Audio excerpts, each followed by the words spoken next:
دیا ہوا زہر وہ یہ کہہ رہے ہیں کہ اس زہر کا اثر ان کو محسوس ہو رہا ہے، اور حضرت خالد بن ولید کو محسوس نہیں ہوا، وہ پی بھی گئے. اور کیا نعوذ باللہ نعوذ باللہ، حضرت خالد بن ولید کا جو رتبہ تھا وہ میرے نبی میرے آقا سے بڑھ کر تھا. تو یہ تو بالکل ایک کانفلکٹ کی بات ہے. ہاں تو یہ تو یہ حدیث کا جو ریفرنس حضرت خالد بن ولید والی ہے یہ بھی پلیز مجھے بتائیے گا، اور اس کا ریفرنس اگر کوئی ترک ہو تو مجھے ضرور آن ایئر مینشن کیجیے گا. جی آپ بالکل. تو وہ کہتے ہیں حضرت خالد بن ولید نے کیسے زہر پی لیا. اب اس کا جواب تو یہ ہونا چاہیے تھا کہ بھئی حضرت خالد بن ولید کا جو حوالہ مانگا ہے وہ کس کتاب میں لکھا ہوا ہے. اس کی بجائے انہوں نے کمپیریزن شروع کر دیا کہ جی اگر یہ ہو سکتا ہے تو وہ کیوں نہیں ہو سکتا، تو وہ ہو سکتا ہے تو وہ کیوں نہیں ہو سکتا. لیکن یہ زہر والا تو کہیں پہ بھی نہیں ملتا کہ آپ نے بسم اللہ پڑھ کے زہر کھا لینا. یہ حوالہ دینا بھئی ہم نے یہ تو یہ کہا ہی نہیں ہے.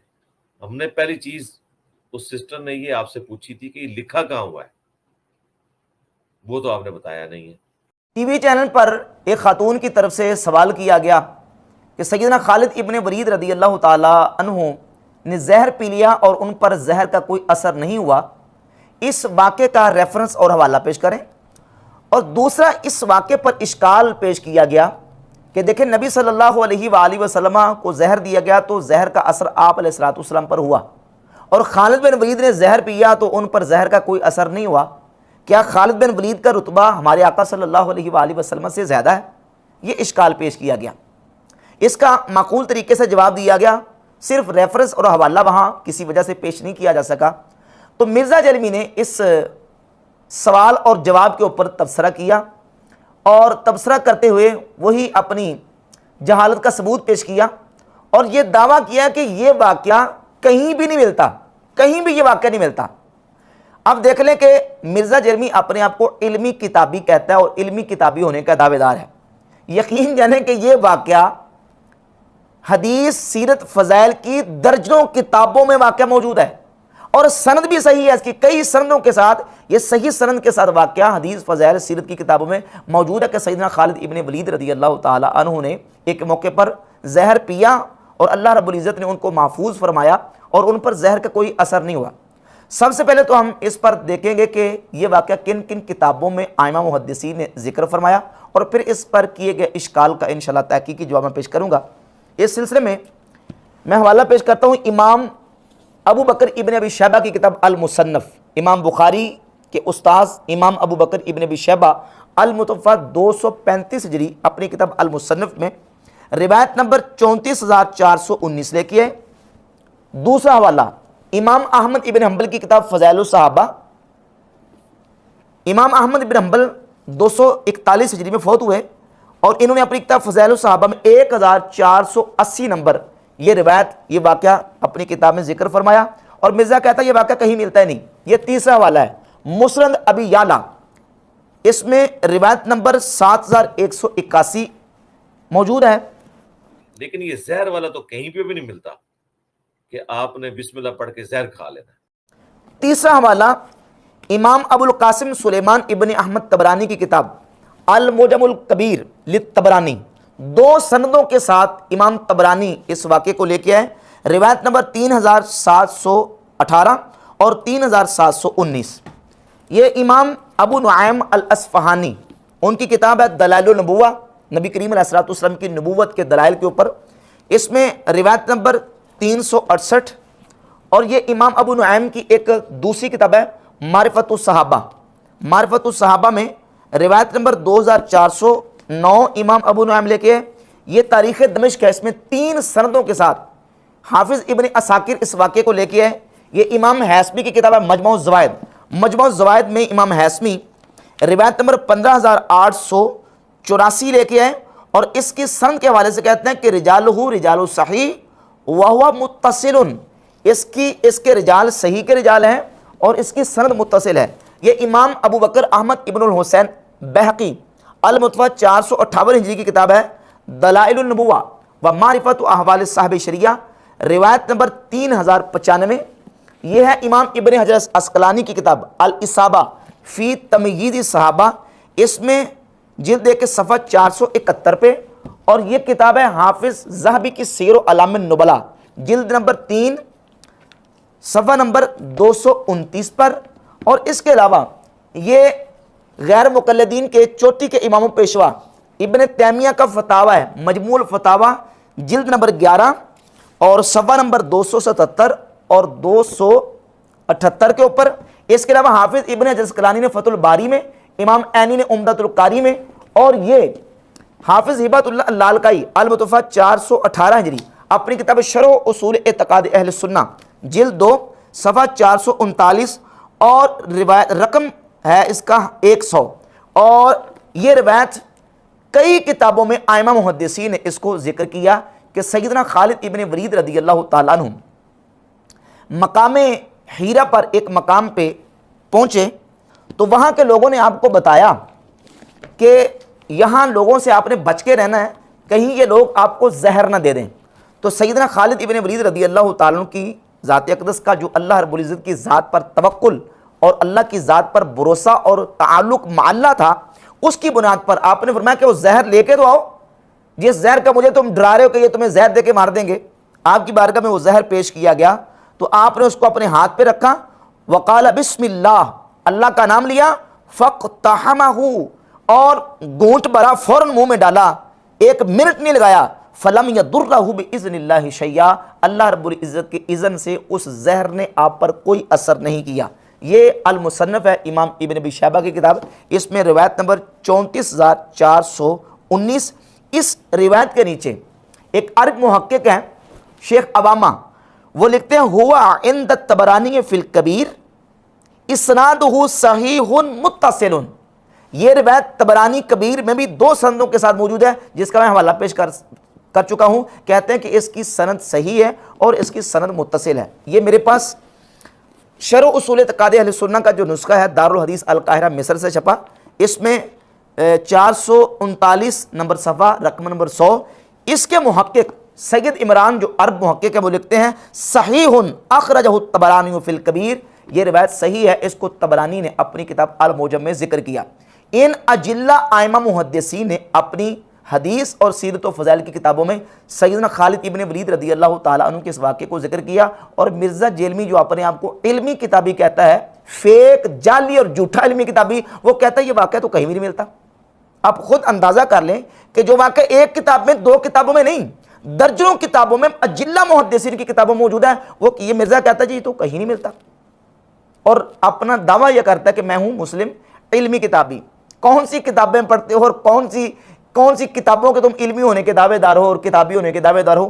اب جب بات آتی اس واقعے کی تو اس واقعے کے اوپر تبصرہ کرتے ہوئے اجلہ ائمہ اور محدثین نے اس واقعے کی صحت کو تسلیم کیا، ابن تیمیہ نے تسلیم کیا، حافظ ابن حجر اسقلانی فتح الباری شرح صحیح بخاری کی جلد نمبر 10 صفحہ نمبر 304 پہ لکھتے ہیں وقعت کرامت لخالد بن الولید، یہ جو زہر کا اثر ان پر نہ ہونا ہے یہ سیدنا خالد ابن ولید رضی اللہ تعالیٰ عنہ سے کرامت کے طور پر واقع ہوا۔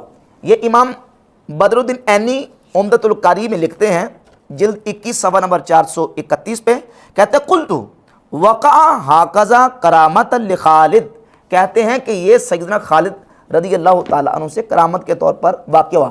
اور حافظ ذہبی نے تو قسم کھا کے کہا سیر اعلام نبلا کی جلد 3 صفحہ 229 پہ، کہتے ہیں قلت ھذہ واللہ الکرامۃ وھذہ شجاعہ، کہتے ہیں اللہ کی قسم یہ سیدنا خالد ابن ولید کی کرامت ہے اور یہ ان کی بہادری اور شجاعت ہے کہ جنہوں نے اس وقت اس علاقے کے کافروں کے سامنے اللہ رب العزت کی ذات پر توکل اور بھروسہ کرتے ہوئے ان کو للکارا اور ان کے سامنے یہ بالکل شجاعت اور بہادری کا مظاہرہ کیا، اور یہ بات ان کے سامنے واضح کر دی کہ یہ جو زہر ہے اس کے اندر جو تاثیر ہے وہ اللہ نے پیدا کی ہے۔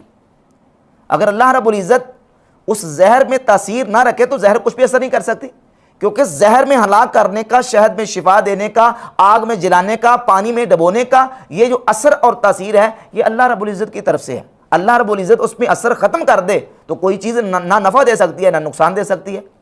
اب اس وقت سیدنا خالد رضی اللہ تعالیٰ عنہ نے یہ اقدام جو کیا، اس سے اللہ رب العزت نے ان سے یہ چیز صادر کروائی کرامت کے طور پر، ان سے کرامتاً یہ چیز واقع ہوئی۔ اس سے مسلمانوں کے دلوں کو تقویت ملی، مسلمانوں کا ایمان اور زیادہ قوی اور مضبوط ہوا، اور کافروں کے دلوں میں مسلمانوں کا ایک رعب اور دبدبہ بیٹھ گیا کہ یہ لوگ تو وہ ہیں کہ جو موت کے حوالے سے ان کے دلوں میں ڈر ہی موجود نہیں ہے، تو اب ان کے کافروں کے دلوں میں رعب بیٹھا، مسلمانوں کا ایمان پختہ ہو گیا۔ تو کرامت کے طور پر اللہ رب العزت نے ان سے یہ چیز صادر فرمائی۔ اب اس پر اشکال یہ ہے کہ دیکھیں جی کہ نبی صلی اللہ علیہ وآلہ وسلم پر تو زہر کا اثر ہوا، حضرت خالد ابن ولید پر نہیں ہوا، تو کیا خالد ابن ولید کا رتبہ نبی علیہ الصلوۃ والسلام سے زیادہ ہے؟ نعوذ باللہ تعالیٰ۔ پہلی بات تو یہ ہے کہ نبی اور امتی کا کمپیریزن اور مقابلہ یا موازنہ کروانے کا کوئی مسلمان نعوذ باللہ سوچ بھی نہیں سکتا۔ امتی کو جو کچھ حاصل ہوتا ہے وہ نبی کے صدقے سے تو ملتا ہے، نبی کے وسیلے اور نبی کی برکت سے تو اس کو حاصل ہوتا ہے۔ جو چیز خود امتی کو نبی کے برکت اور وسیلے سے مل رہی ہے، یہاں یہ کیسے کہا جا سکتا ہے کہ نعوذ باللہ تعالیٰ امتی کا مرتبہ نعوذ باللہ کیا نبی سے زیادہ ہے؟ ولی کی کرامت ہوتی ہی اصل میں حقیقت میں نبی کا معجزہ ہے، اور اس پر میں دو محدثین کے حوالہ جات پیش کروں گا۔ ایک تو حافظ ابن کثیر نے اپنی کتاب البدایہ والنہایہ کی جلد نمبر 6 صفحہ نمبر 169 پہ لکھا ہے کہ جہاں ولیوں کی کرامات کا ذکر کیا، کہتے ہیں وَهِيَ مَعْدُودَةٌ مِّنَ الْمُعْجِزَاتِ، ولیوں کی کرامات یہ نبی کے معجزات شمار ہوتے ہیں۔ لِأَنَّ كُلَّ مَا يَثْبُتُ لِوَلِيٍّ فَهُوَ مُعْجِزَةٌ لِنَبِيِّهِ، کیونکہ جو ولی سے ثابت ہوتا ہے وہ نبی کا معجزہ ہی تو ہوتا ہے۔ اور اسی طرح حافظ ابن کثیر البدایہ والنہایہ کی جلد 6 صفحہ نمبر 293 پہ لکھتے ہیں کہ فَهَذِهِ الْكَرَامَاتِ لِهَٰؤُلَاءِ الْأَوْلِيَاءِ، یہ کرامات اولیاء اللہ سے جو صادر ہوتی ہیں، ہِیَ مُعْجِزَاتٌ لِرَسُولِ اللَّهِ صلی اللہ علیہ وآلہ وسلم، یہ رسول اللہ صلی اللہ علیہ وسلم کا معجزہ ہوتی ہیں، جس طرح کہ پیچھے گزر چکا۔ لِأَنَّهُمْ انما نالوہا ببرکت متابعتہ، کیونکہ ولیوں کو یہ کرامتیں نبی کی اتباع کی برکت سے ملتی، نبی کی اطاعت کی برکت سے ملتی ہیں۔ یہ بات حافظ ابن کثیر نے بھی لکھی، اور یہی بات امام ابو بکر احمد ابن الحسین بہقی نے دلائل النبوہ و معرفت و حوالے صاحب شریعہ کی جلد نمبر 6 صفحہ نمبر 44 پر اور صفحہ نمبر 49 پہ اسی بات کو بیان کیا کہ اللہ رب العزت جل شانہ اپنے نبی کو اعزاز عزت دینے کے لیے اور نبی کو مشرف فرمانے کے لیے نبی کے غلاموں اور نبی کے امتیوں سے اس طرح کی کرامات صادر فرماتا ہے۔ اب نبی کے امتی سے جو کرامت صادر ہو رہی ہے وہ نبی کی برکت سے ہوئی، اور در حقیقت وہ نبی کا معجزہ ہے، تو یہاں کمپیریزن اور مقابلہ کیسے کروایا جا سکتا ہے؟ اور یہ بھی بات یاد رہے کہ ایک چیز جو نبی کے امتی سے صادر ہوئی ہے ضروری نہیں ہے کہ اس کا نبی سے معجزتاً صدور بھی ثابت ہو۔ مثال کے طور پہ دیکھیں، نبی پاک صلی اللہ علیہ وآلہ وسلم کی ذات اقدس کی سیرت طیبہ کو دیکھیں۔ آپ صلی اللہ علیہ وآلہ وسلم نے جنگ خندق کے موقع پر بو کی وجہ سے اپنے شکم اطہر پر پتھر باندھے۔ شیب ابی طالب میں جب آپ علیہ الصلوۃ والسلام کو مشرکین نے محصور کر دیا، اس موقع پر صحابہ کرام نے درختوں کے پتے اور گھاس کھا کے گزارا کیا، یعنی بھوک کا، اور اس وقت یہ امتحان کا یہ عالم تھا، نہ وہاں آسمانوں سے دسترخواں اور مائدہ نازل ہوا، نہ وہاں حضرت مریم کی طرح بے موسم پھل آئے، اس کا کوئی ثبوت ہمارے پاس نہیں ہے۔ آپ علیہ الصلوۃ والسلام نے بو کی وجہ سے اپنے شکم اطہر پہ پتھر باندھے، یہ آپ علیہ الصلوۃ والسلام کی سیرت سے ہمیں ملتا ہے۔ لیکن آپ ہی کے غلام سیدنا خبیب رضی اللہ تعالیٰ عنہ کے بارے میں صحیح بخاری میں 3045 نمبر حدیث موجود ہے کہ جس وقت مشرکین نے ان کو بیڑیوں میں جکڑا، ابھی وہ بیڑیوں میں جکڑے ہوئے تھے، اسیر تھے، کہ ان کے پاس بے موسم پھل آئے، وہ انگوروں کے گچھے ہاتھ میں پکڑے ہوئے بے موسم پھل کھا رہے تھے۔ یہ صحیح بخاری کی 3045 نمبر حدیث ہے۔ اب یہاں سے کوئی یہ کہے کہ حضرت خبیب کا رتبہ کیا میرے آقا صلی اللہ علیہ وسلم سے زیادہ ہے، تو کوئی کہہ ہی نہیں سکتا، کیونکہ خبیب رضی اللہ تعالیٰ عنہ کو یہ کرامت جو ملی ہے وہ نبی علیہ السلام کے صدقے سے تو ملی ہے، نبی علیہ السلام کی برکت سے ملی ہے، اور وہ حضرت خبیب کی کرامت دراصل حقیقت میں نبی کا معجزہ ہے، نبی کی برکت سے مل رہا ہے۔ وہ کبھی اللہ تعالیٰ معجزات نبی کے ڈائریکٹ ہاتھوں سے کرواتا ہے، اور کبھی اللہ تبارک و تعالیٰ نبی کے امتیوں کے ہاتھوں کرامت کے طور پر اس طرح کی خارق عادت چیزیں ظاہر کرواتا ہے جو در حقیقت نبی کا معجزہ شمار ہوتی ہیں۔ اسی طرح دیکھیں آپ کہ ایک چیز افضل کے لیے ثابت نہیں ہے لیکن مفضول کے لیے ثابت ہے۔ مثال کے طور پر سیدنا امیر حمزہ رضی اللہ تعالیٰ عنہ کو جنگ احد میں شہید کیا گیا، اور آپ کے جسم اقدس کا مسئلہ کیا گیا۔ وہاں بظاہر حفاظتی کوئی تدبیر اور انتظام نہیں تھا، مسئلہ کیا گیا جسم اقدس کا، لیکن ان کے مقابلے میں دیکھیں صحیح بخاری میں 3045 نمبر حدیث ہے، حضرت سیدنا عاصم بن ثابت الانصاری رضی اللہ تعالیٰ عنہ، مشرکین نے ان کو شہید کر دیا ایک موقع پر، تو ان کے جسم کا مسئلہ کرنے لگے، ان کے اعضاء، ان کے ہاتھ پاؤں کو کاٹنے لگے، تو اللہ رب العزت نے ان کے جسم کی حفاظت فرمائی بیڑوں کو بھیج کر. پنجابی میں جیسے پونڈ کہتے ہیں، وہ پونڈ اور بیڑیں آئیں اور بادل کی طرح ان کے جسم پر اور ان کی لاشوں کے اوپر چھا گئیں، اور اللہ رب العزت نے ان کے اجسام کی، ان کے جسموں کی ان کافروں سے مسئلہ کرنے کے حوالے سے حفاظت فرما دی. یہ حفاظت کا معاملہ جنگ احد میں سیدنا امیر حمزہ رضی اللہ تعالیٰ عنہ کے ساتھ نہیں ہوا. اللہ کی حکمت ہے، اس کی حکمت ہے، وہ جہاں چاہے اپنی جو وہ حکمت کا اظہار فرما دے اور جو چاہے وہ کرے. جنگ بدر میں اس نے مسلمانوں کی مدد کرنے کے لیے ہزاروں فرشتے بھیجے. جنگ احد میں فرشتوں کے آنے کا ثبوت ہے؟ ثبوت ہمارے پاس نہیں ہے. اب وہ جنگ بدر میں کیوں بھیجے، جنگ احد میں کیوں نہیں بھیجے، یہ اس کی حکمت ہے. تو ایک چیز وہ افضل سے صادر نہ کروائے، مفضول سے صادر کروا دے، تو اس کی حکمت ہے. کئی ایسی کرامات ہیں جو صحابہ کرام سے صادر نہیں ہوئی لیکن تابعین سے ہوئی ہیں، اور صحیح سند کے ساتھ وہ واقعات موجود ہیں. مثلا ابو مسلم عبداللہ بن صوب خولانی رحمۃ اللہ تعالی علیہ تابعی ہیں، بہت بڑے تابعی ہیں. ان کا پانی کے اوپر چلنا دلائل النبوہ میں امام بہقی نے صحیح سند کے ساتھ ذکر کیا کہ وہ پانی کے اوپر چلے. ان کو آگ میں اسود انسی نے ڈال دیا، اللہ رب العزت نے ان پر آگ کو گلزار فرما دیا، ٹھنڈا فرما دیا. یہ ان کی کرامت ہے. یزید بن نباتہ کے حوالے سے امام بہقی نے دلائل النبوہ میں ذکر کیا کہ ان کا گدھا مر گیا تو انہوں نے دعا کی، اللہ رب العزت نے ان کی دعا پر ان کے گدھے کو زندہ فرما دیا. یہ کرامات جو تابعین سے ثابت ہوئی ہیں، ان کا ثبوت صحابہ سے نہیں ملتا. تو اس کا مطلب یہ نہیں کہ تابعین کا مرتبہ صحابہ سے بڑھ گیا. کبھی ایک چیز مفضول سے ثابت ہو جاتی ہے، وہ افضل سے ثابت نہیں ہوتی. تو اس سے مفضول کا افضل سے زیادہ مرتبہ اور رتبے والا ہونا، یہ افضل ہونا ثابت نہیں ہوتا. تو سیدنا خالد ابن ولید رضی اللہ تعالیٰ عنہ سے یہ جو امر واقع ہوا، یہ ان کی کرامت کے طور پر اللہ تعالیٰ نے مسلمانوں کے ایمان کو مزید پکا کرنے کے لیے اور کافروں کے دلوں میں ان کا رعب ڈالنے کے لیے اللہ رب العزت نے یہ کرامت ان سے صادر فرمائی.